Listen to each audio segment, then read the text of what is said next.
نحمدہ ونصلی علی رسولہ الکریم اما بعد۔ پارہ نمبر 3 کا مختصر منتخب خلاصہ یہ ہے کہ ابتدا کے اندر اللہ رب العزت نے کئی انبیاء کرام کو بعض دیگر انبیاء کرام پر فوقیت اور فضیلت دینے کا تذکرہ فرمایا۔ یہ بات طے شدہ اور قطعی اور حتمی ہے کہ تمام انسانوں پر اللہ نے انبیاء کو فضیلت عطا فرمائی ہے،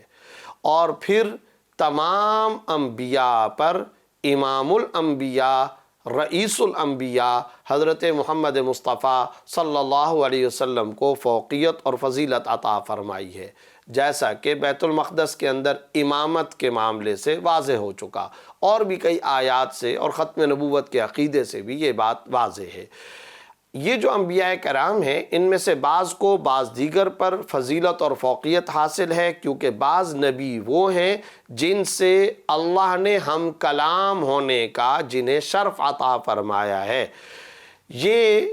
بعض حضرات کو فضیلت اور بعض کو دوسری جزوی فضیلتیں حاصل ہیں، اس لیے اللہ رب العزت نے ابتدا میں فرمایا بعض نبیوں کو بعض دیگر نبیوں پر اللہ نے فوقیت اور فضیلت عطا فرمائی۔ اس کے بعد آیت الکرسی، یہ آیت الکرسی غیر معمولی فضیلت اور اہمیت رکھنے والی آیت ہے،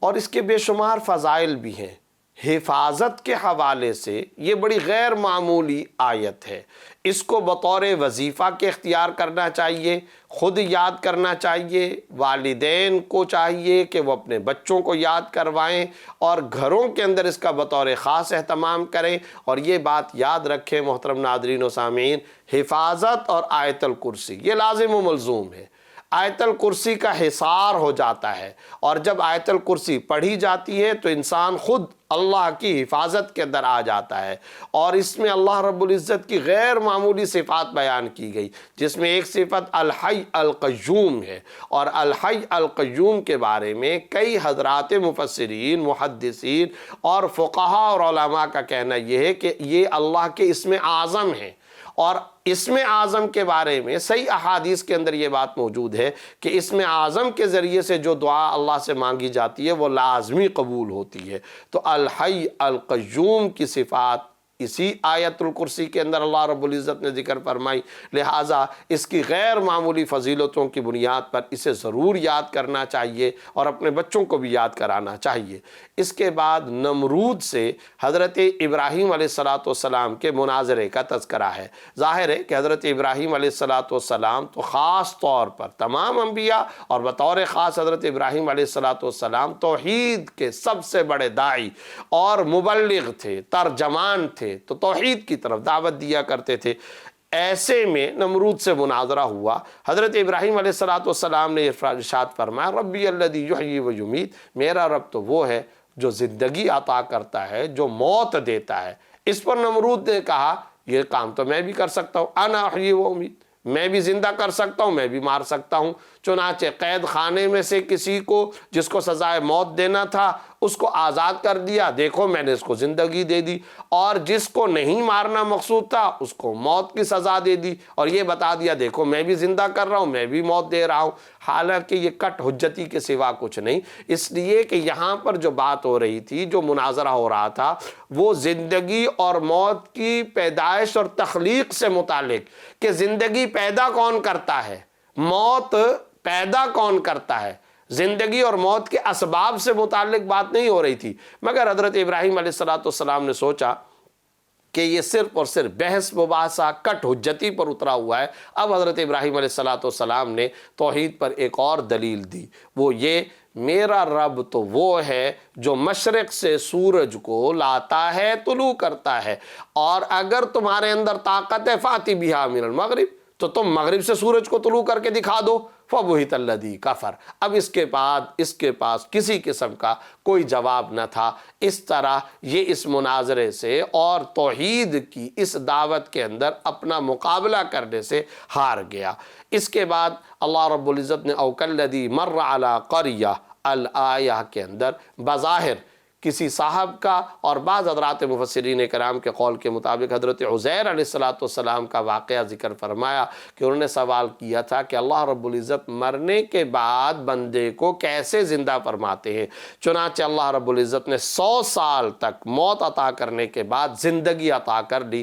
جس سے بعث بعد الموت یعنی انسان کے مرنے کے بعد دوبارہ اٹھائے جانے کے عقیدے کو یعنی عقیدہ آخرت کو مکمل طور پر واضح فرما دیا۔ اس کے بعد اللہ رب العزت نے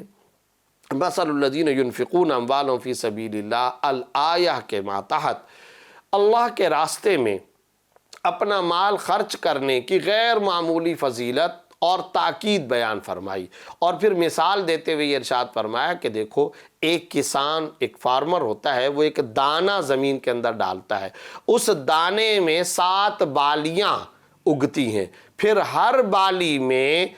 بالی کے اندر 700 دانے پیدا ہوتے ہیں۔ اس طرح گویا کسان کے ایک دانے سے 700 دانے جنم لیتے ہیں۔ یہ بات ارشاد فرمانے کے بعد اللہ رب العزت نے فرمایا جب کوئی شخص بغیر دکھاوے کے، بغیر نام و نمود کے، بغیر ریاکاری کے اللہ کے راستے میں اپنا مال خرچ کرتا ہے تو اس طرح اللہ بڑھا چڑھا کر اس کے صدقے کو اور اس کے مال کے خرچ کرنے کو بڑھا چڑھا کر کے اجر عظیم عطا فرماتا ہے۔ لہٰذا اللہ کے راستے کے اندر مال خرچ کرنا چاہیے۔ یہاں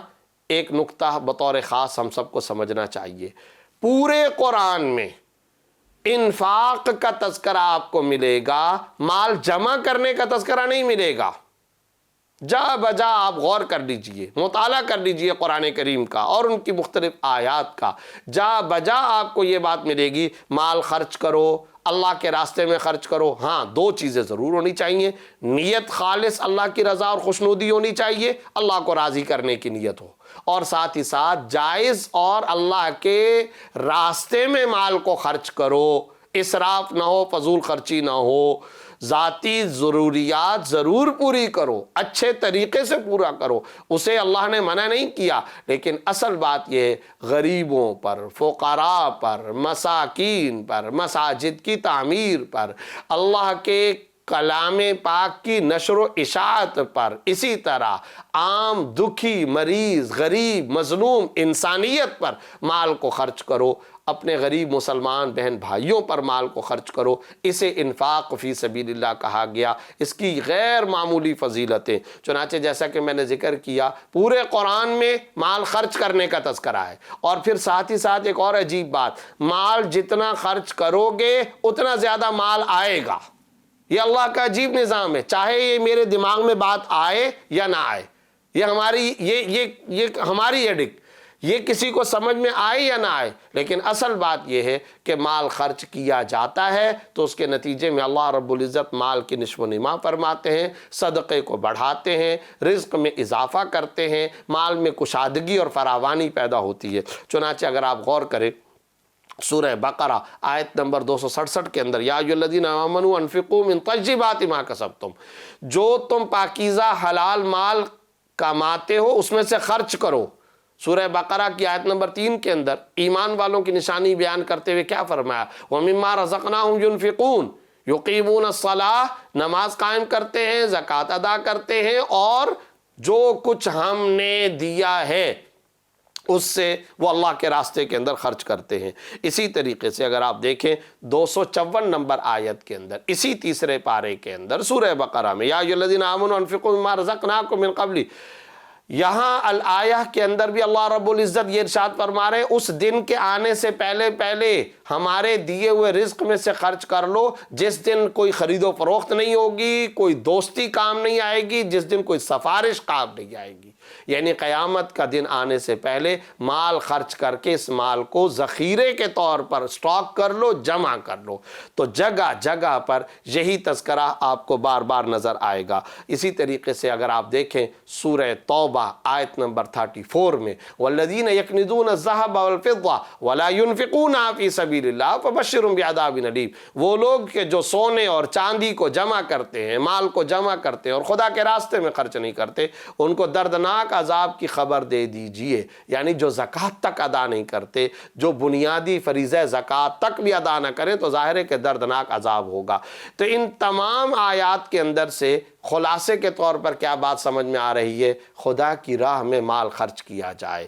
صدقے کا اہتمام کیا جائے۔ اور پھر اسی ضمن کے اندر آگے چل کر کے ایک عجیب حکم، وہ کیا؟ سود کی حرمت کا بطور خاص اللہ رب العزت نے حکم دیتے ہوئے یہ ارشاد فرمایا یمحق اللہ الربا ویربی الصدقات، اللہ سود کو مٹائے گا۔ تمہیں نظر آ رہا ہے 99 کے چکر میں کیلکولیشن کے ذریعے سے اور بجائے دماغ کے پیٹ سے سوچنے کی جو مادی سوچ ہمارے اندر آ چکی ہے، ہم اس کے ذریعے سے کیا دیکھتے ہیں؟ بیاج کے ذریعے سے، سود کے ذریعے سے تو مال بڑھ رہا ہے، لیکن اللہ رب العزت کیا ارشاد فرما رہے ہیں؟ اللہ سود کو مٹائے گا۔ سود پر استوار معیشت ہو، فیکٹری ہو، دکان ہو، کمپنی ہو، کارخانہ ہو، اللہ اس کو مٹا کے رہے گا، ویرانی آئے گی اور وہ تباہ ہو کر کے رہے گی، آج نہیں تو کل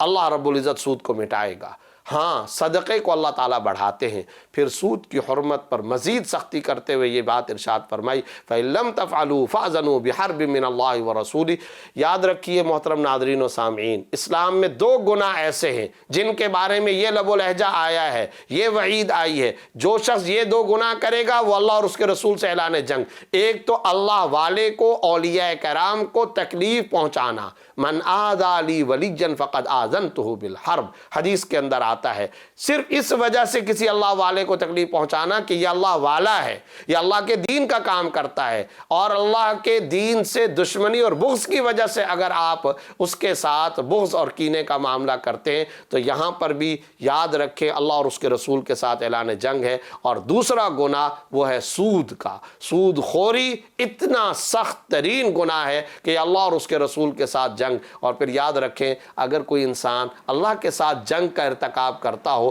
تو کیا ایسا ہو سکتا ہے کہ وہ انسان جیتے؟ ہرگز وہ نہیں جیت سکتا۔ لہٰذا اس عظیم گناہ سے ہم سب کو احتراز و اجتناب اور توبہ کرنا لازم اور ضروری ہے۔